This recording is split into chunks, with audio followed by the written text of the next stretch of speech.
Well, welcome to the Aviation Insurance Podcast. And as we're recording this, it's the time of year for the National Agricultural Aviation Insurance Association annual convention.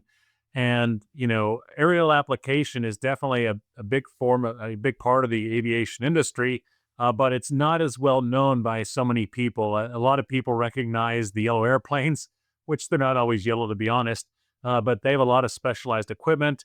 And so I was really excited at one of the recent conventions to interview some industry friends of mine. First was Anthonie York with Air Tractor, where he talks about some of the modern air tractor aircraft that are used for aerial application. And in addition, I visited with Robert Craymer from Covington Aircraft Engines, and he's a specialist in the PT6 Pratt & Whitney engines that power so many of our aerial application aircraft. So he explains to us a little bit about how that Pratt & Whitney turboprop engine works, which is pretty fascinating. So you'll enjoy that. And then I visit with Steve Rice of North Star Aviation. And Steve he's a dealer for Thrush, which is the other primary aircraft manufacturer for aerial application aircraft. But he also is a dealer for SATLOC, one of the primary aerial application GPS providers. And so we get kind of a different perspective on some of the unique equipment in aerial application insurance. So let's go to those interviews now, and I hope you enjoy learning more about this unique part of the industry. All right, well, I'm excited to be here with a longtime friend of mine in the industry, Anthonie York with Air Tractor, and we're standing in front of the Air Tractor 802. And so I just want to ask Anthonie, tell us a little bit about this aircraft, people who don't know what an Air Tractor is, or sure. Air Tractor 802. It's our largest model. We make 400, 500, 600, and 800-gallon airplanes. So this is our largest model. This is set up in the configuration of the Ag, and we also do fire. Yep. So this will hold 800 gallons, fly at 170 miles an hour. We have a lot of, like you see on here, we got new booms that are all individually calibrated and sprayed so they can set up their pattern however they want. And the GPS on these things are accurate within 12 inches at like 165, 175 miles an hour. So just a workhorse of a machine to produce the food we need in the world.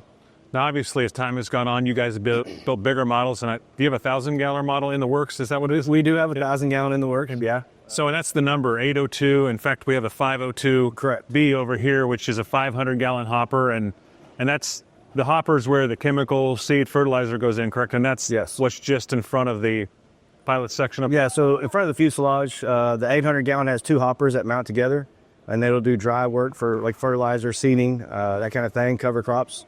Also does the liquid, and then it's gravity fed, goes down to the bottom where there's the gate box. Sometimes if it's doing liquid, it has a pump. If not, there's a spreader on there. Just everything is gravity fed and going at the speed of the airplane, the wind just kind of blowing through everything. So.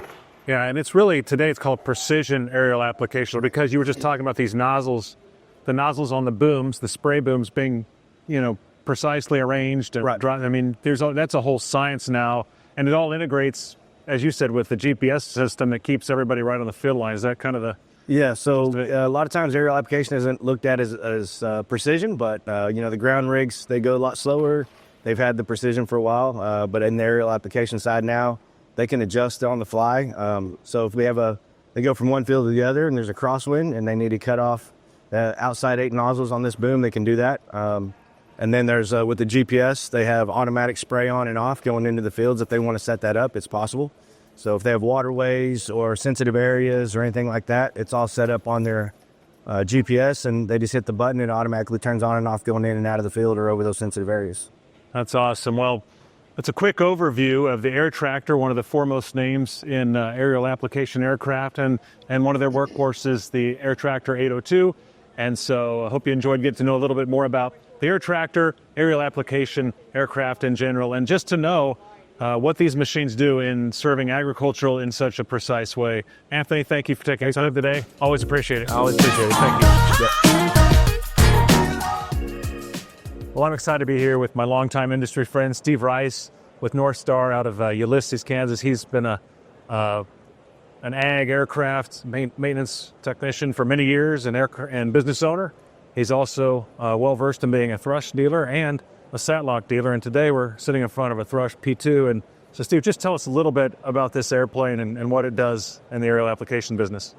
Well, this This Thrush P2 is in it's one of the in the lineup of a few airplanes that Thrush provide.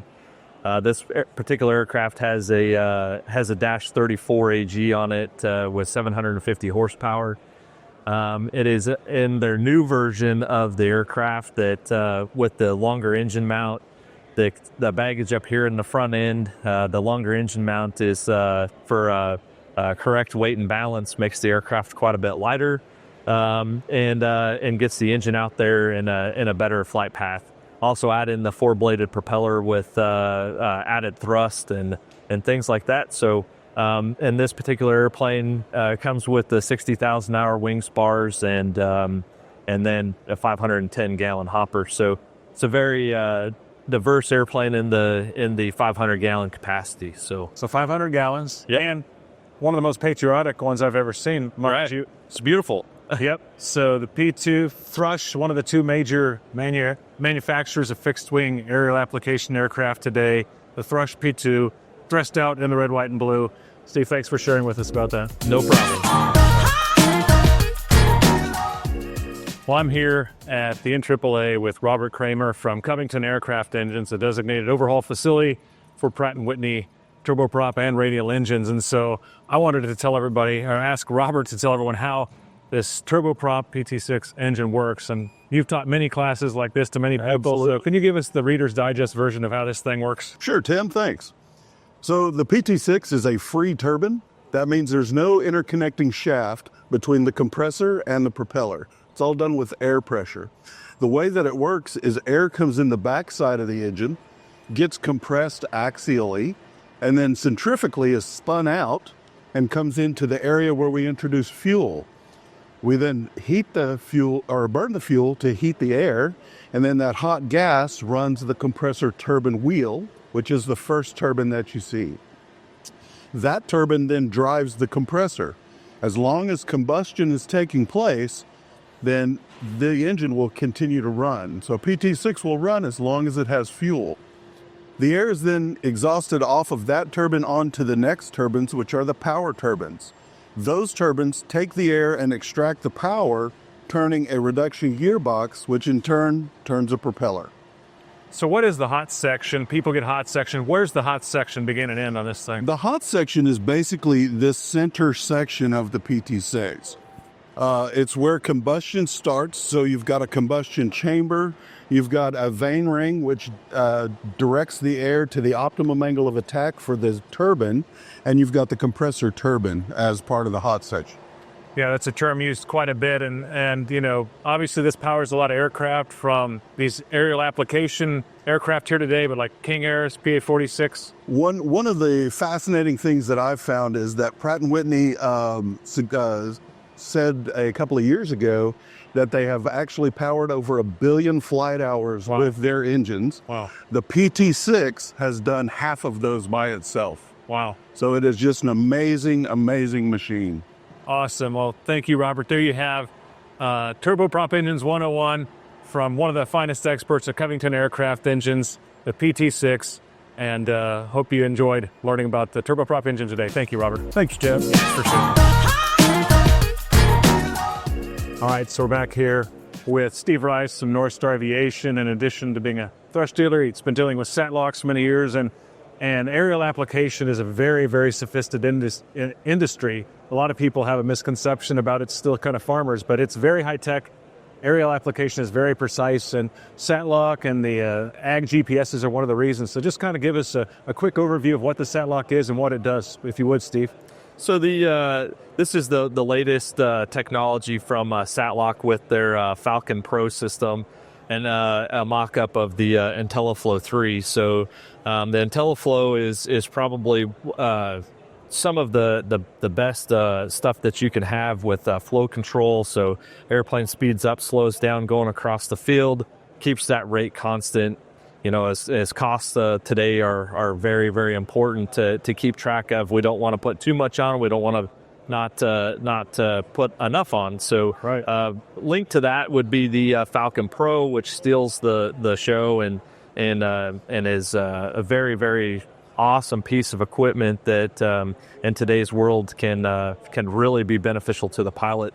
Having a ADS-B in function, so in the middle of the light bar, there's a round circle here that would light up if there's a contact with that other aircraft. So Steve, you mentioned the light bar. This is actually sitting on top of the dash of the aircraft that the pilot's seeing, and this is illuminating where the line he's supposed to be on for the appropriate application. Is that correct? it is. It will on the lights underneath here. All these displays are customizable to whatever the pilot would like to see, and it tells him what swath he needs to be on for that precision application that needs to happen.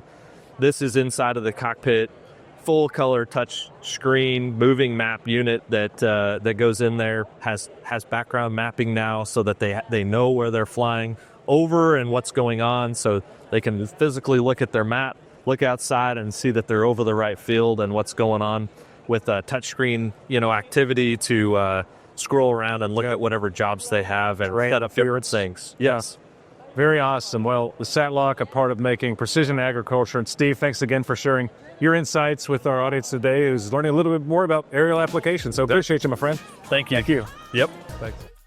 Well, I appreciate my friends taking that time to share this information with us. That's all for this episode. Join us again next time as we continue navigating the waypoints in aviation insurance. Until then, enjoy clear skies and unlimited visibility.